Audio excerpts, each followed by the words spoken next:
하나님 아버지, 주신 하루 말씀으로 살피고 점검받아 채우고 그리 살고자 오늘도 말씀 앞에 섭니다.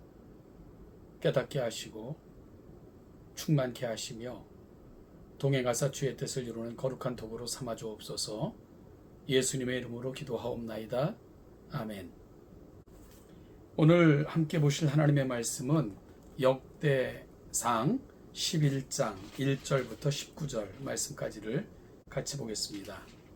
구약성경 626면 역대상 11장 1절로 19절입니다. 온 이스라엘이 헤브론에 모여 다윗을 보고 이르되 우리는 왕에 가까운 혈족이니이다. 전에 곧 사울이 왕이 되었을 때에도 이스라엘을 거느리고 출입하게 한 자가 왕이시었고 왕의 하나님 여호와께서도 왕에게 말씀하시기를 네가 내 백성 이스라엘의 목자가 되며 내 백성 이스라엘의 주권자가 되리라 하셨나이다 하니라. 이에 이스라엘의 모든 장로가 헤브론에 있는 왕에게로 나아가니 헤브론에서 다윗이 그들과 여호와 앞에 언약을 맺음에 그들이 다윗에게 기름을 부어 이스라엘의 왕으로 삼으니 여호와께서 사무엘을 통하여 전하신 말씀대로 되었더라. 다윗이 온 이스라엘과 더불어 예루살렘 곧 여부스에 이르니 여부스 땅의 주민들이 거기에 거주하였더라. 여부스 원주민이 다윗에게 이르기를 네가 이리로 들어오지 못하리라 하나 다윗이 시온산 성을 빼앗았으니 이는 다윗성이 없더라.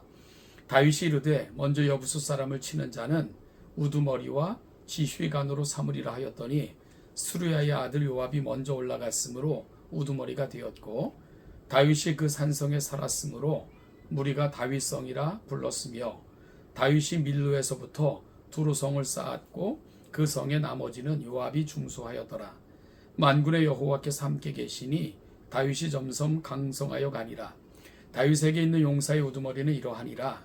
이 사람들이 온 이스라엘과 더불어 다윗을 심껏 도와 나라를 얻게 하고 그를 세워 왕으로 삼았으니 이는 여호와께서 이스라엘에 대하여 이르신 말씀대로 함이었더라. 다윗에게 있는 용사의 수요가 이러하니라. 학문 사람의 아들 야수부함은 30명의 우두머리라. 그가 창을 들어 한꺼번에 300명을 죽였고 그 다음은 아호와 사람 도두의 아들 엘르아살이니 세 용사 중 하나이라.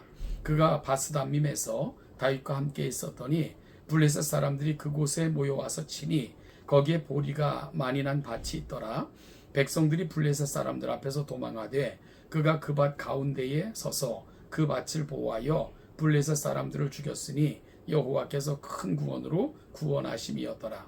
30 우두머리 중 세 사람이 바위에로 내려가서 아둘람굴 다윗에게 이를 때에 블레셋 군대가 르바임 골짜기에 진쳤더라. 그때에 다윗은 산성에 있고 블레셋 사람들의 진영은 베들레헴에 있는지라.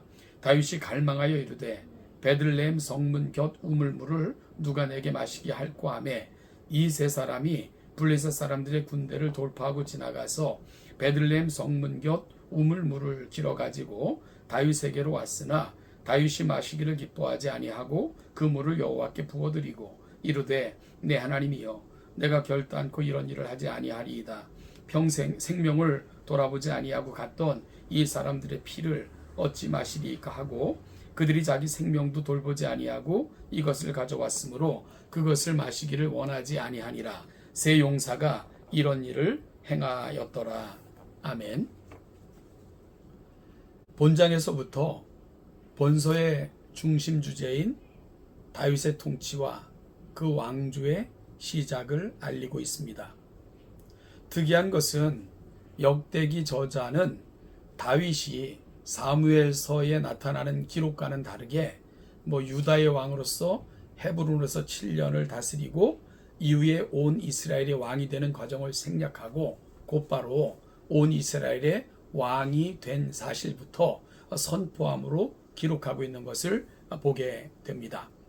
여러분, 이와 같은 것은 하나님 나라 모델로서의 다윗 왕조를 강조하기 위함이고요. 역대기는 다윗의 치적을 중심으로 기록되고 있는 것도 바로 그와 같은 연유입니다. 다윗은 사실 여러 가지 면에서 이스라엘의 왕이 되기에 충분한 조건을 갖추었던 자입니다. 우리가 성경에 보면 왕위에 오를 수 있는 조건으로 세 가지가 나타나고 있는데요. 하나는 이스라엘의 혈통이어야 되고요. 둘째는 그들 가운데로 출입한 자여야 되며 셋째는 이스라엘의 목자와 주권자로 택하심을 입은 자이어야 됩니다.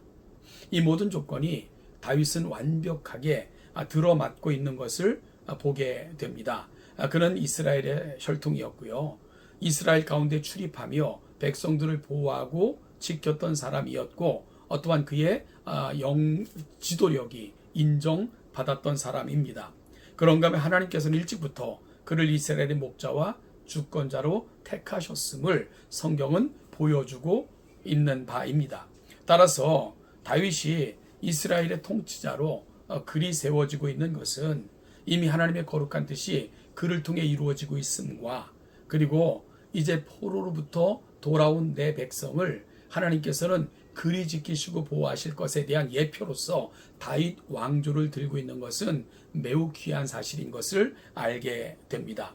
여러분, 한 포로에서 막 귀환하여 불안하고 또 어려운 상황 속에 처해 있었던 백성들에게 평화와 희망을 주는 왕으로서의 다윗의 왕조를 하나님께서는 제시하심으로 하나님의 도심과 위로는 여전히 계속될 것을 확인시켜주고 있는 것, 역대기 저자의 기록이 가고 있는 자리입니다.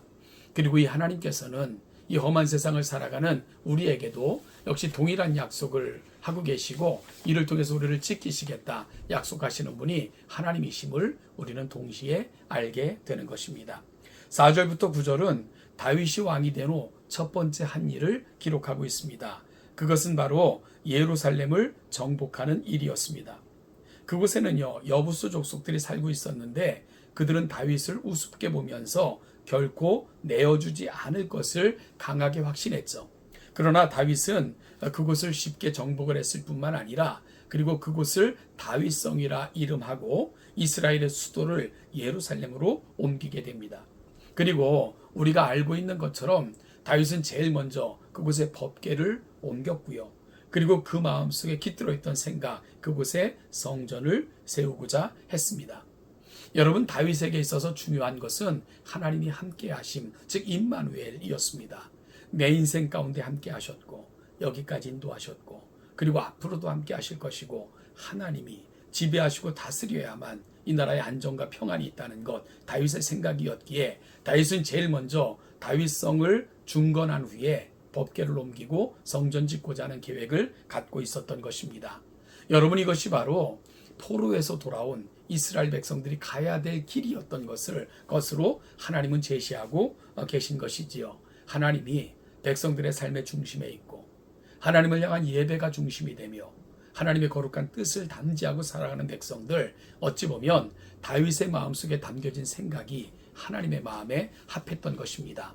따라서 다윗을 통해서 하나님께서는 내 백성이 가야 될 길, 그리고 하나님께서 원하시는 내 백성의 길을 이와 같이 제시하고 있는 것이지요.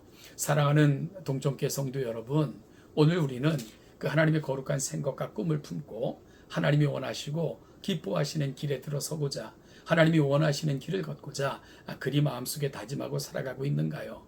오늘 다윗의 이야기를 통해 우리의 삶도 다시 새로운 이야기가 시작되어지기를 간절히 축복합니다. 마지막으로 10절부터 47절까지는 다윗의 30인의 용사들이 소개되고 있습니다.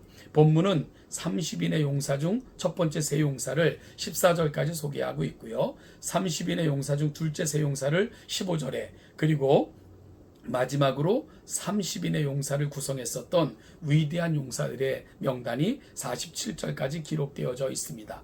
여러분, 그 중에서 오늘 본문 19절까지는 이 세 용사들이 보여줬던 한 에피소드를 소개하고 있습니다. 그것은 생명을 무릅쓰고 다윗의 소원을 풀어줬던 충성심을 보여줬던 에피소드가 소개되고 있는 거죠. 즉 죽음을 무릅쓰고 샘까지 가서 물을 길어다가 다윗에게 갖다 바친 그 에피소드가 오늘 본문에 소개되고 있습니다. 다윗은 그 물을 마실 수가 없었죠. 내가 어찌 내 사랑하는 백성들의 피를 마시랴 하면서 그것을 땅에 하나님께 먼저 올려드리는 감사와 은혜에 대한 고백을 다윗이 보여주고 있는 것, 오늘 본문에 소개되고 있는 에피소드입니다. 사랑하는 여러분, 바벨론 포로에서 돌아온 것, 다윗을 도와 나라를 세웠던 사람들, 어찌 보면 그 마음속에 공명심 가득했겠지요. 그리고 다윗을 도와 지금까지 싸운 사람들은 각지에서 몰려든 출신도 성분도 상황도 달랐던 그런 사람들입니다. 그럼에도 불구하고 그들이 보여주었던 오직 한 사람을 향한 충성심, 그리고 또한 그들의 그 아름다운 그 마음들, 이런 것들이 어찌 보면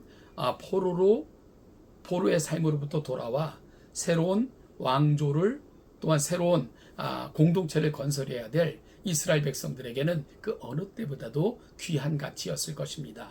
나를 주장하거나 아니면 내 이름을 내고자 하는 것이 아니라 오직 공동체를 위해, 그리고 또한 하나님의 나라를 위해 헌신할 이러한 사람들이 누구나도 필요했기에 바로 역대기 저자는 이들의 이야기를 통해 이스라엘 공동체가 서로를 향해 보여줘야 될 모습들, 그리고 하나님 나라를 위해 보여줘야 될 그 충성심을 보여주고자 이들의 이야기를 기록하고 있는 것이겠지요. 사랑하는 여러분, 동천교회도 뿐만이 아니라 어느 교회든지 다양한 사람들이 모여있는 공동체입니다. 그런데 공동체가 다양할 수밖에 없는 것은 우리는 그 몸의 지체들로 구성되어 있기 때문입니다. 지체는 다 다르지 않습니까? 그럼에도 불구하고 교회가 가야 될 아름다운 통일성은 바로 머리가 그리스도라는 사실입니다. 주님으로부터 오는 생각을 붙들고 주님을 영화롭게 하며 결국은 우리 모든 지체가 합력하여 아름다운 충성심을 보여주므로 하나님의 나라의 아름다움을 선포하는 것, 그것이 교회가 가야 되는 자리이겠지요.